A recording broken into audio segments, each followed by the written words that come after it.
जी हाँ, नमस्कार दोस्त। आज आए हैं सारेगामा चैनल से पटना के घाट पे, जो कि बहुत ही अच्छा सॉन्ग होने वाला है। देख सकते हैं दोस्तों कितना अच्छा सॉन्ग होगा। और आप देख सकते हैं कि खेसारी लाल यादव का 4 वीडियो ट्रेंडिंग में चल रहा है। आप अपनी स्क्रीन पे देख सकते हैं, होम पेज पे ट्रेंडिंग में जाइए और सर्च कीजिए, स्क्रॉल कीजिए और देखिए 4 सॉन्ग गया है ट्रेंडिंग में।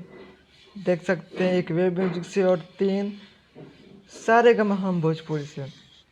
आज वाला सॉन्ग जो आया है वो भी ट्रेंडिंग में जाएगा, देख लीजिएगा।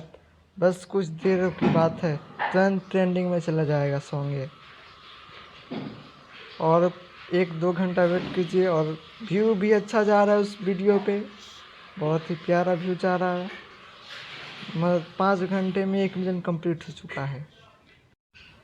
देख सकते हैं दोस्तों, जाइए अपने सर्च बटन में देखिए और सब्सक्राइब कीजिए चैनल को, प्रेस आइकन दबा दीजिए। देखते रहिए दोस्तों, BSS भोजपुरी।